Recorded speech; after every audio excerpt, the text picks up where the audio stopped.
If I can just jump in here, it wasn't simply a matter of Hipkins saying that he does not agree with Tamatha Paul. He came out and called her whakaaro stupid, which, if I can add, is actually extremely gendered language, along with calling her insane and in La La Land.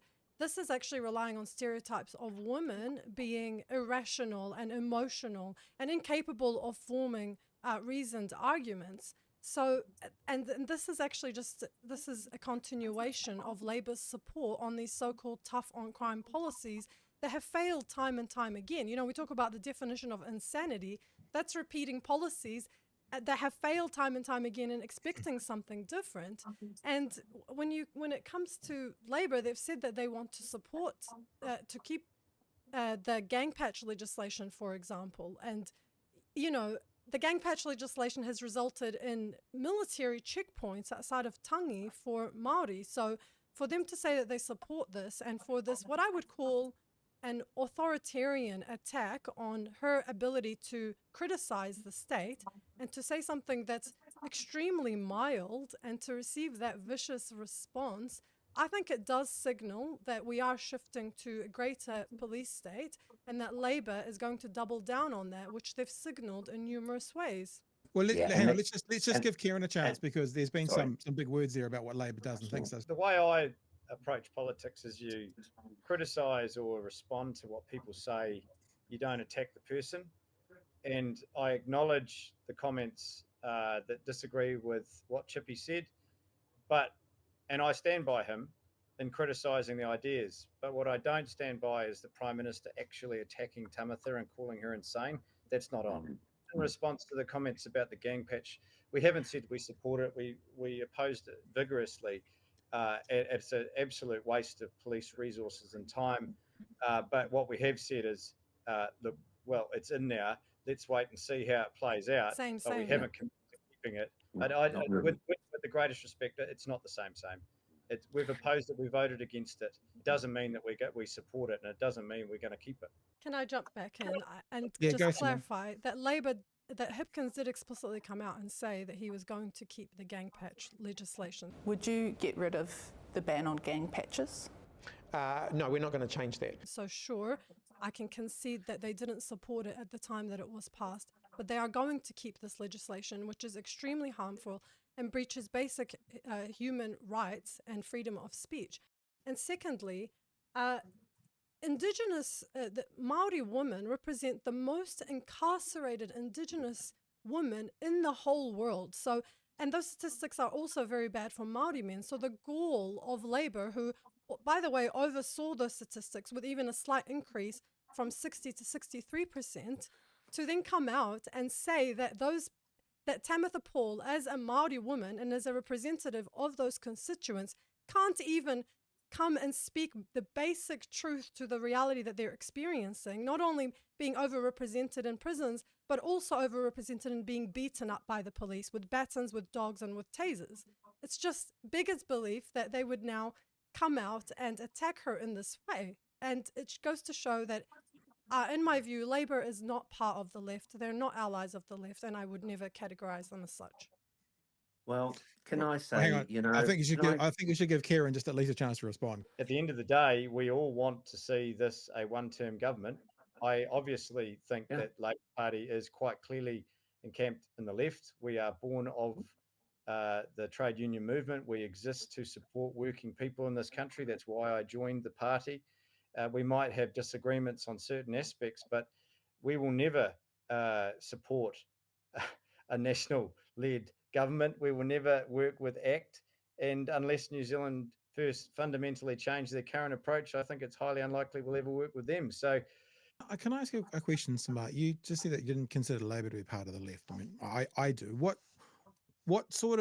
Where's your line? Like, what does someone have to do to then no longer be a part of the left? Like, what are the must-dos to stay on the left, so to speak? Just advocate for the interests of the working class people, and that's not what Labour does. They oversaw a crisis in COVID, and what did they do? They transferred a whole bunch of wealth to already rich people and cemented inequality in this country.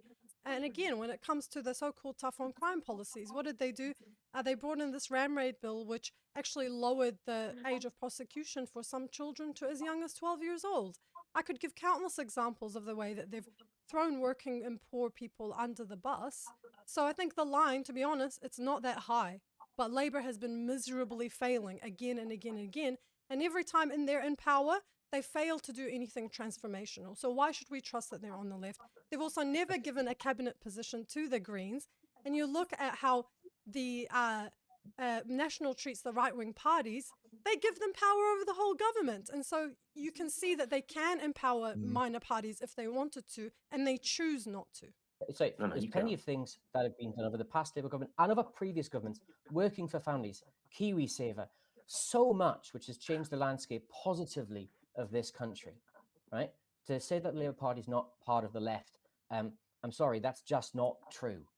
And look, I have a love and not so much love relationship with the Labor Party. There've been times where I've, particularly during Rogernomics, but the other thing is that every single socially progressive thing that we live in our society came from the Labor Party, with the work of the Greens, with the work of the Alliance, 4 weeks annual leave, homosexual law reform, the establishment of the Treaty Tribunal. These are things that have come from the left, and far from perfect. I want to push it further to the left. I want a fairer tax system. At the end of the day, I don't see much other option than a national-led coalition or a Labour-led coalition. And my gosh, even a bad Labour government is better than these folks that we've currently got in now. And look, I can agree with that. I can agree that Labour is slightly better than National. They often give us crumbs. The way that I describe it is that National comes around, it beats us up and convinces us that we deserve the very little crumbs that Labour gives us. And that's what happens time and time again. And I agree that Labour is going to be better than National, but my argument is that we lose nothing from voting for Greens and Te Pāti Māori. Absolutely nothing, because we know that they're going to align with Labour and they're going to push Labour further to the left. Hey, I've got a question for you, Samar, just based on that conversation. It's really interesting because you said very clearly that the smaller parties on the right are basically, you didn't use these words, but they're basically holding National to ransom to form a government. Is some of what your criticism of Labour about actually a weaker, smaller left parties? Like the Greens and the Pāti Māori could do the same, couldn't they? Couldn't they hold Labour to ransom to get some more of their things through? So some of your maybe anger, maybe the wrong word, should be aimed at them as well, going, come on, you've got more power here than you think, you should push more. I don't believe that it was because ACT and New Zealand First held National to ransom. I believe that this was a collective agenda, and we saw it in the language that National was using in the lead up to the election. They made it very clear that they were running an anti-Māori, anti-co-governance agenda. They're fully united on this. They're funded by the same individuals. So no, I don't think it's a result of them forcing their hands and, Greens and Te Pāti Māori sucking at negotiations. I genuinely think it's because Labour is not aligned with those more leftist policies, such as transitioning to alternative methods of justice. Now, it's a fair point, because you're right about the build up to the election, what National was saying, and they were in that same camp. And let's not forget, folks, 200,000 people, traditional Labour Party people, did not vote at the last election because they didn't think it was worth it enough. Because what was our great policy?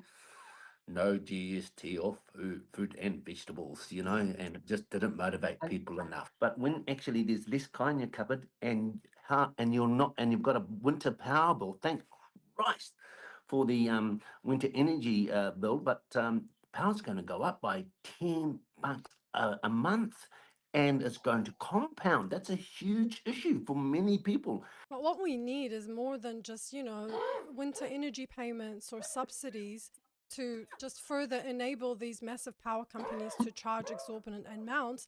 We actually need to tackle the issue at the root and stop these power companies from having these monopolistic structures and able to charge whatever they want. And that's what we need from the government, some transformational policies.